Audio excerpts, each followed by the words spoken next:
Welcome, tailoring talkers, to the Tailoring Talk Show if you're listening in your podcast player. And if you're watching the video version on YouTube, welcome to the Tailoring Talk magazine. I'm your host, Roberto, bespoke tailor, menswear designer, shoemaker, and I do loads of other things as well. Thank you so much for being here. Before we start, please, if you're listening in Apple Podcasts or Spotify, please leave us a rating and a review if you have a couple minutes. It really helps people to find the show. And if you're watching on YouTube, you know it's the usual. Hit that subscribe button, smash the like button, join in the comments as well. I always love reading your comments, and you can also get in touch with the show on your podcast player. There should be a text to show link, and on YouTube just drop me a comment and I reply to every single person. So, today we have a response episode to an article that I saw in the Times, and it's written by Simon Mills, called the 18 things middle-aged men should never wear in summer.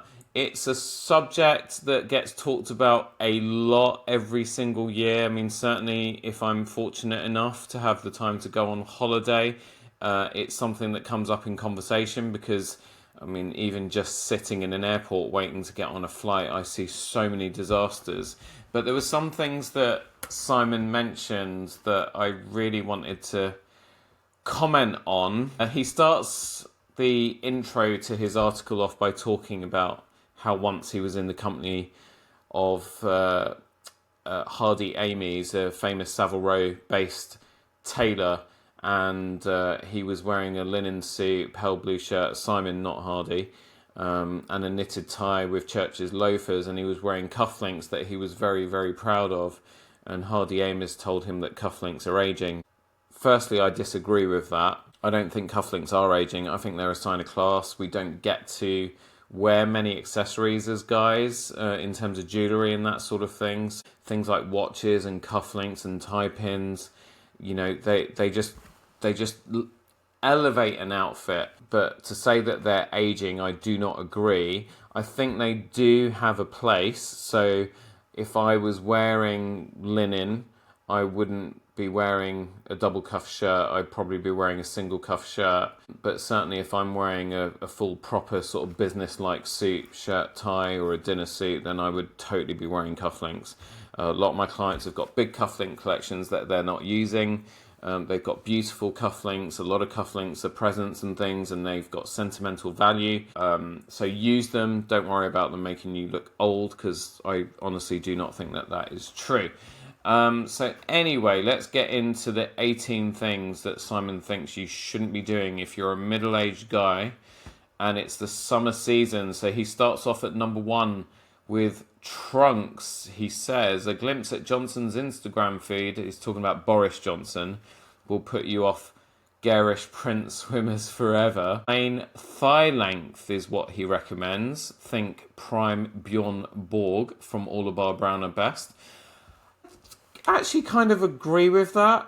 You definitely don't want them below the knee when you're in your... I don't even know what middle-aged is. I guess middle-aged is sort of if you're in your 40s to 50s, that sort of age bracket. But yeah, you definitely don't want them below the knee because then you just look like you're trying to be some sort of surfer. So I do agree with Simon on that. And he says you don't want them too short, as in above mid-thigh. And I agree with that as well, because unless you're in really good shape, and I'm talking Daniel Craig Casino Royale shape here, you don't want your shorts too short. About mid to sort of lower thigh is about the right kind of area. I think lower thigh, if you're a bit more powerfully built, which means overweight, and if you're in reasonably good shape, then mid thigh is probably about fine. But yeah, not too high. Don't put them below the knees. You're good. So Simon and I, we are in agreement there. Number 2, friendship bracelets, which he says are AKA mangles. So friendship bracelets are those things that you see guys wearing. They're like beads or, you know, cloth bands or whatever that go around the wrist. Yeah, I totally agree. I think there is a time and place for these in life, and it's definitely when you're younger, not when you're middle-aged, because you just look like you're trying to recapture your teenage years or something. I don't know. I just don't think that they're very classy. Apparently, if you watch Clarkson's Farm, Simon says, that you'll notice that Jeremy Clarkson always has a wristful of them. And I haven't seen Clarkson's Farm, so I'm going to have to go check that out. But just the thought of it, I'm not looking forward to it. So we agree there. Number 3, linen shirts. Step away from the bland Alan Titchmarsh pastels. Go for olive green or navy blue. Yes, they can be a bit Cameron in Ibiza, but Uniqlo does really nice inexpensive ones that will last literally not even a season. Throw them in the bin and you have to start again, which doesn't help with landfill and the environment, all that stuff. Anyway, I don't know what he means by bland Titchmarsh pastels. So I kind of disagree with him here. Look, linen shirts are meant to be kind of fun. They're the sort of thing that you wear when it is hot, often associated with being on holiday or with time off, or being being a little bit more laid back and casual. If you are someone who has got a yellow-based undertone to your skin, so you're fair-haired or red-haired, pastels, softer colours are going to be in your wheelhouse, and they're going to be the colours that suit you the best. So by all means, you should wear them. And if you're someone who's got a blue-based undertone to your skin, so you're more a sort of winter colour, and you're more colours that suit you best are ice colours and jewel colours, then you're not going to wear pastels. So, for example, I'm someone who's not really into pastel colours. They kind of wash me out. But I've got friends who are redheads and fair hairs, and they look amazing in pastels. They really complement them. So I disagree with him here. You've got to go with the colours that A, you feel the most comfortable in and the most confident in. And also, if you've done a little bit of homework and you're a bit more tuned into what colours do and don't suit you, then go for it. Pastels, do whatever you need to do. So yeah, disagree there. So that is 2 agree, 1 disagree. Number 4, buttons. 1 shirt button undone is for British countryside weekends. 2 undone is acceptable for the Mediterranean. Okay. If you must undo 3 or 4, chest hair has to be trimmed or completely depilated. So he's saying that you can undo 3 or 4 buttons, but you have to have a smooth chest. Yeah, I kind of agree with that, because I think if you've got a hairy chest and you're really showing all of it, then you probably need a gold medallion as well. Stavros, sorry to all my Greek viewers and friends, there's lots of you. The whole thing with shirt buttons being undone, I have this conversation with clients because some of them will tell me that they have 3 or 4 buttons undone during the working week, which is completely inappropriate. Like, I don't think you should be unbuttoning more than 1 button on your shirt if you're in a professional environment. If you're in downtime or you're dressing kind of smart casually to go out somewhere, then I would say maybe 2 buttons undone and 3 or 4 so that you're exposing this much chest. I think the only time that you do that is if you're by the swimming pool on holiday or you're at the beach and you're wearing, you know, sort of like a casually cut linen shirt, a proper casual summer shirt. So yeah, so I kind of agree with him on that one, but there are a few rules that I tend to kind of abide by and advise my clients to stick to. So there we go. And if you're someone who's got a really hairy chest and you do not like the idea of waxing it or shaving it or whatever, then just keep yourself buttoned up. Easy.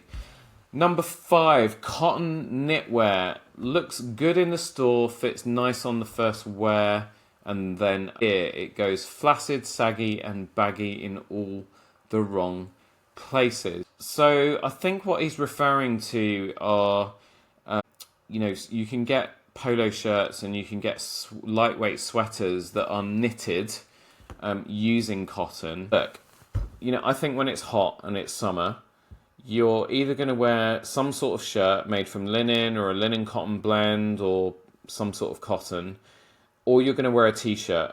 I don't think really there's many guys that are going to wear like a knitted sweater made of cotton. It's just, for most of us, it's too hot. You don't want to sweat. Polo shirts might be the other thing that you'd wear. But regardless of what it is, I think quality is always important, because the more you invest, you get a good quality garment rather than this sort of cheap fast fashion stuff. Then it is going to last, and it's going to hold its shape.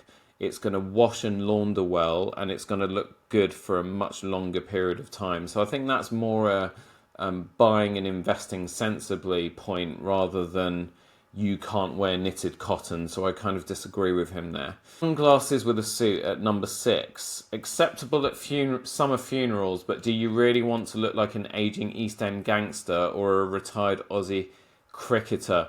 Now look, you don't wear ski glasses with a suit. That's not what you do.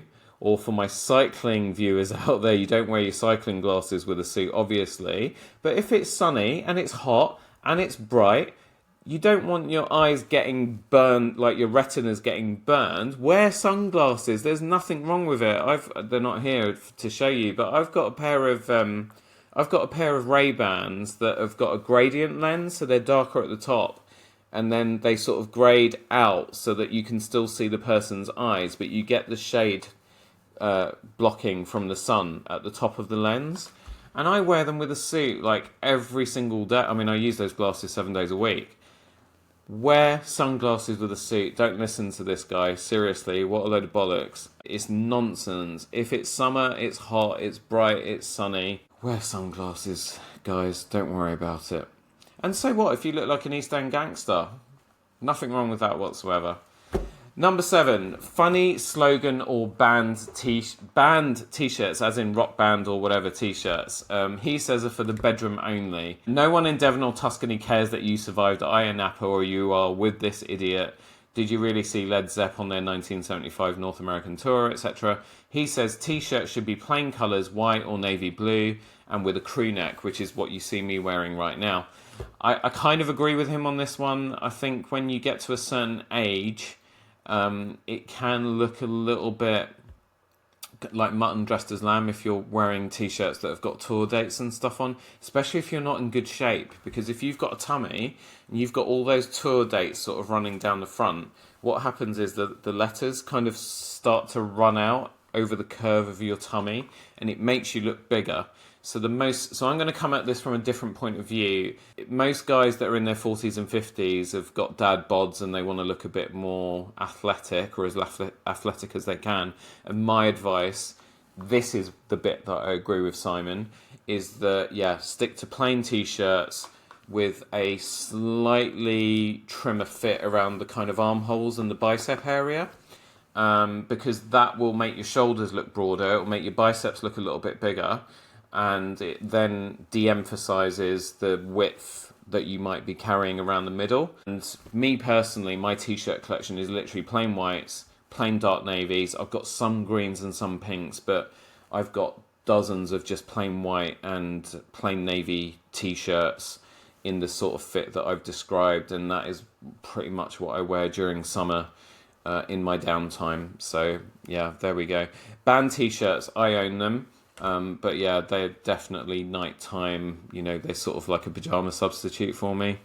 So there you go. So I kind of agree with him, but I don't agree with the sentiment that he's put forward. So hopefully I've given you a little bit of styling advice there that's useful. So plain white or dark blue always look great with denim, and smart trainers as well. We'll come on to that because he does mention that. And that's the most flattering look for you if you want to look your best. Number 8, rucksacks. I've got a real thing with rucksacks. I get clients asking why the shoulders on their suit jackets or their casual jackets are stretching out, or why they've got a little bit of wear and tear on one shoulder and not the other. And I say to them, are you carrying a rucksack? And they're like, yeah. And I'm like, why? That's what's damaging it. Anyway, so Simon says, away from trail and mountainside, rucksacks are infantilizing and tech conference generic. You're not a French student on a London language exchange, so buy a beach tote with handles, not back straps. So yeah, again, we're talking about summer here. I do have a beach tote. Just carry it in my hand like so, and we can chuck all of our stuff in it. They're really, really handy totes. I've got one down here actually because I use this one during the week. It's made by Coach. They're like TARDISes they're like the TARDIS of bags. You need to get that Doctor Who reference, but you can put so much into them. They're so practical. But yeah, never rucksacks on summer holidays. If you're going down to the beach, yeah, we always take a tote with us when we pack. So when we leave our hotel room to go down to the beach, we basically just chuck all of our stuff into it. And then I'm holding it in my hand. It's far more elegant. Why the hell do you want to put a heavy rucksack on your back? I mean, yeah, you will look tragic, and also it just adds more heat, and nobody wants that on a hot summer holiday. Number 9, tight jeans, stretchy drain pipe, religion revealing Towie tight denims with a protruding oblong in the groin area where the phone is stored. Look awful on teenagers and tragic on older men. Simon recommends regular straight jeans or loose carpenter's painter's pants like the Waltons used to wear. Now, the Waltons was a show about this family where they had about 200 kids and they lived on the prairie somewhere in America, like set maybe 150 years ago or something. And I kind of vaguely remember it from when I was a child. But they were wearing like dungarees and stuff. And that I would never recommend. So I've got no idea what the hell he's talking about with that last bit. But I do agree with the regular straight jeans. So I still think you want something that's reasonably fitted around your backside and around the thigh area, and then cut straight down with a little bit of a taper towards the bottom of the leg. So for example, if you're not getting your jeans custom made from someone like me and you're going ready made, a really good one for the average middle-aged guy are Levi's and their 502s, because their 502s have got a really nice sort of cut around the top and the bum area, and they give your bum a little bit of shape. They've got a nice fit through the thigh without looking too skinny, and then they cut through the legs with a nice little taper at the bottom. They're the perfect jean to wear if you like that sort of jacket blazer with a t-shirt or shirt and jeans kind of look. Yeah, Levi 502. I'm not getting paid by anyone, by the way, for mentioning them. But yeah, Levi 502s would be my go-to if I wasn't making them. So there we go. So I kind of agree with him on that first bit with the straight cut, but I don't know what the F he's talking about when he's using the Waltons reference.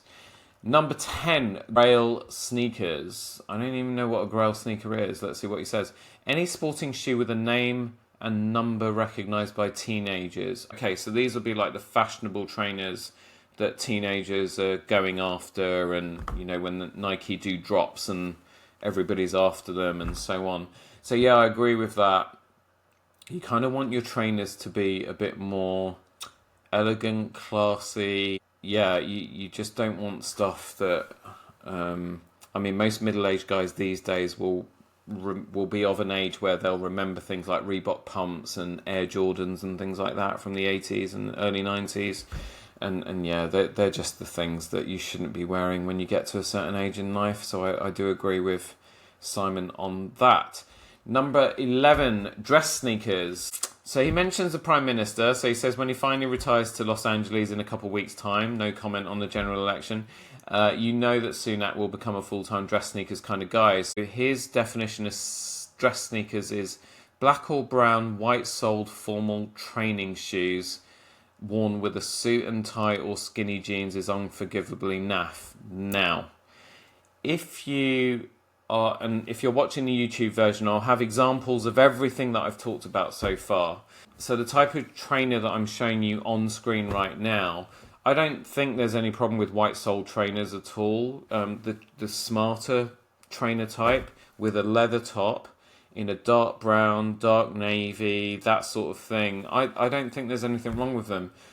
If you're following the advice from 1 or 2 steps ago when we were talking about jeans, that looks absolutely fine. And then if you want to wear those with a t-shirt and a casual jacket over the top, that's a really, really good look. Kind of disagree with him here. I mean, he describes that look as being like business at the front, party at the back, like a mullet.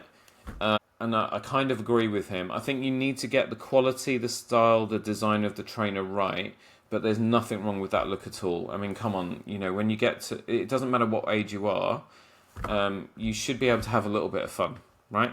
So, liven up, Simon. Number 12, comfort. Even in the summer, this should never be a priority. Ever. Sweats, hoodies, flip-flops and sliders, an elastic waist, Velcro fastening. If you want to be comfortable, spend on fabrics. Cashmere, merino, silk. Okay, let's break this down. So I agree with him about the sweats, hoodies, flip-flops and sliders. I don't think anybody looks good in that stuff. Like, it just screams sloppy, like you didn't care about what you put on that morning. And I get it, for some people that's their thing. Fine, live your life, you do you. But we're talking about middle-aged people who might be in professional environments or might be going to events and things like that, general socializing, who care about their appearance. I mean, I guess you wouldn't be watching this channel if you didn't care about how you look and present yourself. So I agree with him on that point, but in summer, you need to be comfortable. So having clothing that isn't tightly fitted, when you have shirts that are tightly fitted to the body, you're trapping heat. It's making you sweat. When you have jackets that are too tightly cut, again, you're trapping heat. It's making you sweat. He's right. You should spend on fabrics. You should invest in quality fabrics. But cashmere is a heat trapper. Merino wool is a heat trapper. Why you would wear silk, I've got no freaking idea, because it is not practical. Most guys still need something that's reasonably hard wearing. So I would go for stuff that you feel comfortable in. So maybe looks tailored but smart. And in terms of fabrics, linen, bamboo, cotton are probably the three main things that you want to be looking at during warm weather. I think at some point in this article he forgot what season he was alluding to in the headline. So yeah, kind of agree but disagree with him on that one. Number 13, black anything. Never in the summer, it looks mean, cheap and naff. Okay, fine. Without being disparaging. So black, some people like black because it makes them feel more confident, it makes them feel slimmer. But the thing with black as a colour, black absorbs energy. Energy in summer comes from the sun, and energy at any time comes from the sun, but energy equals heat. So you don't want to absorb energy because it's going to make you hot. Darker colours will do that. So you're better off wearing lighter colours because lighter colours absorb less of the energy spectrum and therefore they absorb less heat. So if you can wear some lighter colours, I mean, I'm wearing a dark navy t-shirt today, but I've got a lighter coloured linen jacket on the top to help deflect energy and therefore deflect heat. So that's my scientific, gracious explanation as to why you should never wear black. So I agree with him, black, never in the summer. But as for it looking mean, cheap and naff, I think that's just a lazy comment to make, without sort of justifying what you're saying. So there we go.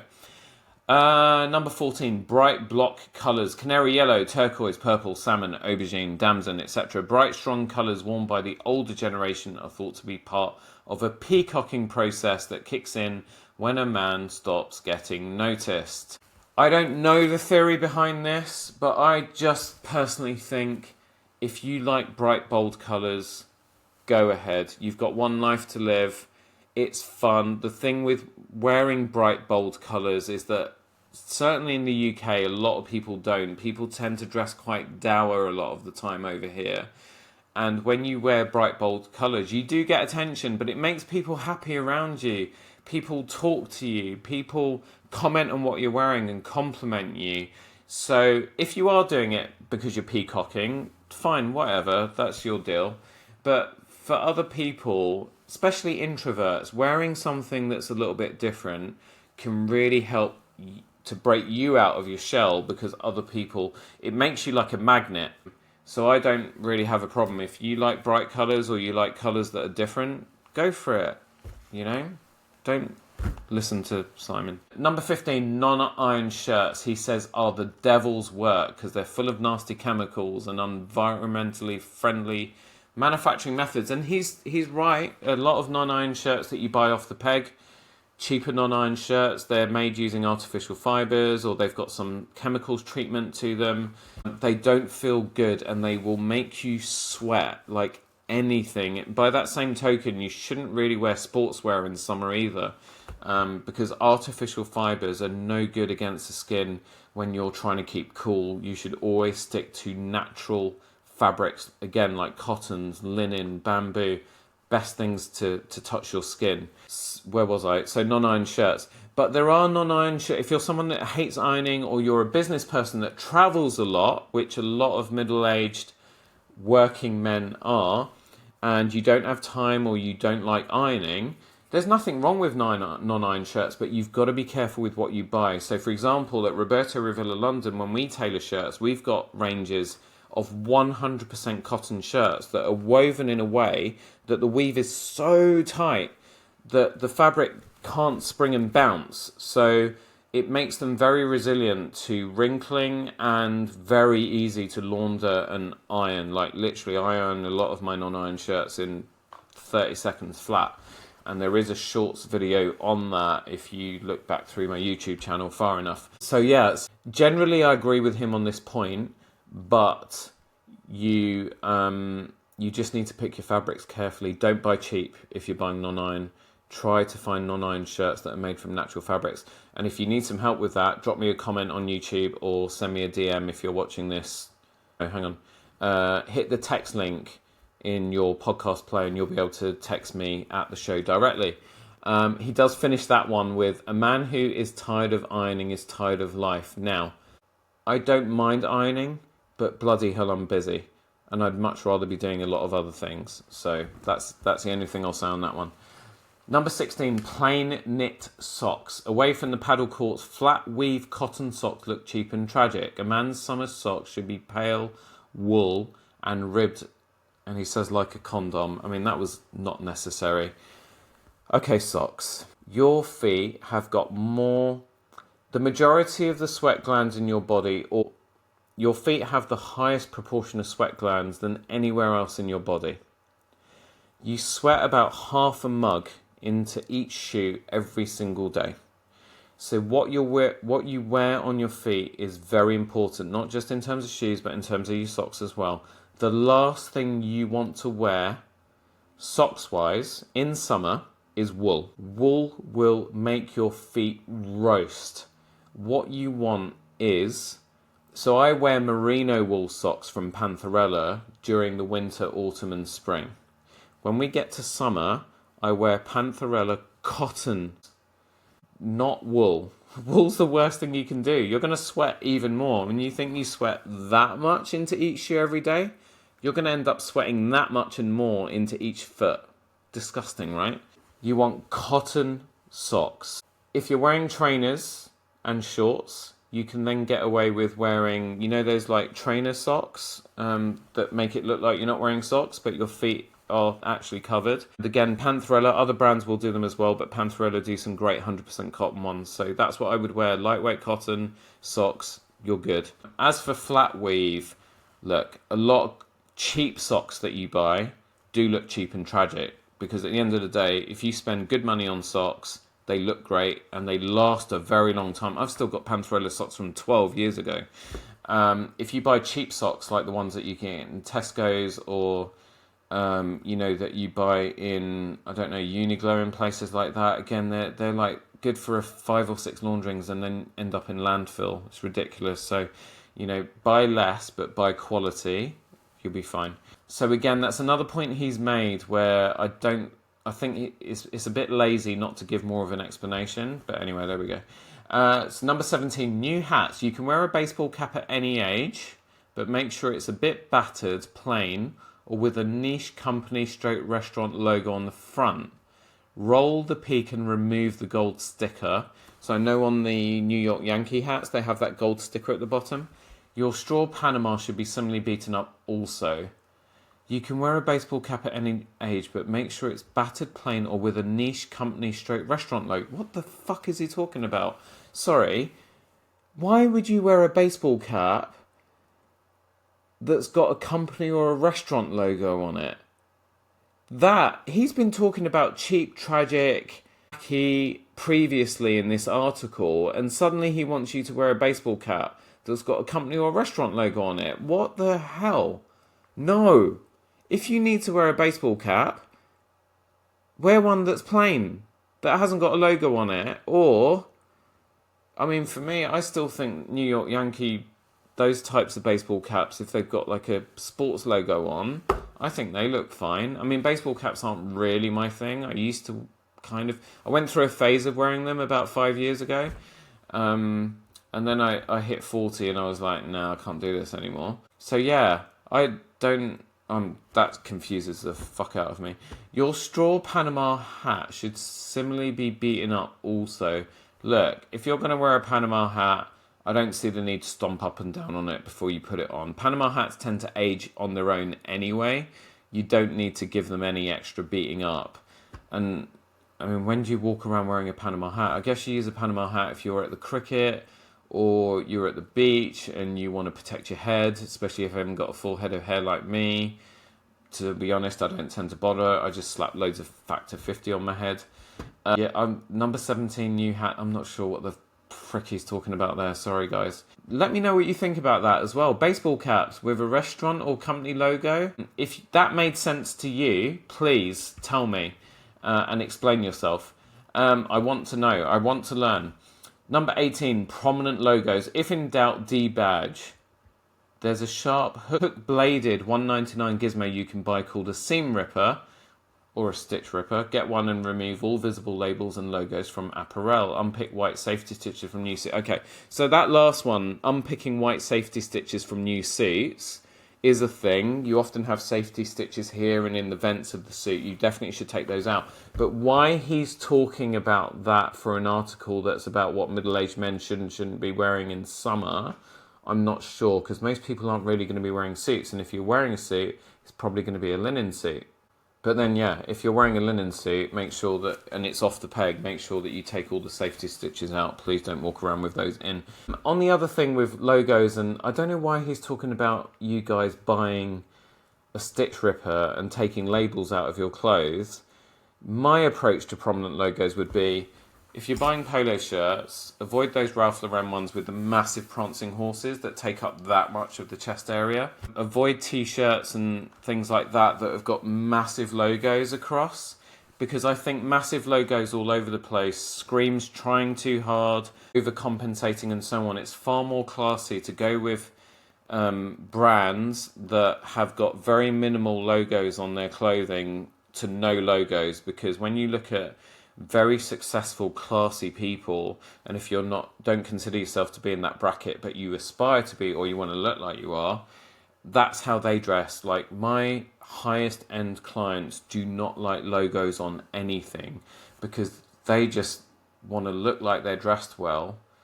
They don't want people necessarily knowing, or they don't need people to know that they shop in Balenciaga or Ralph Lauren or Hugo Boss. So they tend to avoid big logos or any logos, because it's just classier to be discreet and to be understated. Understated wow factor, that's the way to go. So I agree with his headline, prominent logos, but I don't agree with the explanation he's given. I don't know if this guy is an actual fashion journalist. I don't know if he knows really anything about menswear. He's not demonstrating it to me in this article. If this ever gets to him, Simon Mills of the Times, please get in touch. Might actually look you up in there when I'm next in the building, because I look after some of your bosses. But yeah, I'm kind of thinking that he doesn't really know his subject. Just looking up some other stuff that he's written. Five-a-side at 61 really clear. Laughing at preppers. Abuse. So he's covered some kind of weighty subjects, but he's not actually a fashion journalist by the looks of it. So, and from his profile picture, that kind of makes sense. So there we go. That's my bitchy bit for the day. That's it for this episode. Join in the comments if there's anything that I've disagreed with him and you disagree with me. Let's have that debate. Get in the comments. Yeah, Let's talk about it. All of my middle-aged viewers and listeners, hit me up with your feedback and your thoughts and your questions. If there's anything that you're not sure about, maybe your partners have mentioned certain things to you when you've been getting ready for a night out, and you thought, okay, well, I'm not sure it was worthy of that criticism or whatever. Anything I can help you with, any answers, any conundrums that I can unravel, get in touch. Thank you so much for your support of the YouTube channel. Please remember to hit subscribe and like if you enjoyed this. And if you'd like me to do more reacting to article videos, then let me know in the comments. And if you're listening to the audio version, thank you so much as ever for tuning in, and please remember to leave a rating and a review. We do have the next Bondathon coming up, and it's Casino Royale. It's a really, really big one. Subscribe to the YouTube channel, Tailoring Talk Magazine, and also follow me on Instagram at Roberto Rivilla London, and the podcast is at Tailoring Talk Podcast, because we are starting to get some of the shorts from the Casino Royale out there, so you get a little bit of a preview before the actual episode goes out in, I want to say, a week's time realistically. Anyway, I will say goodbye now. Thank you so much, and I'll see you on the next one.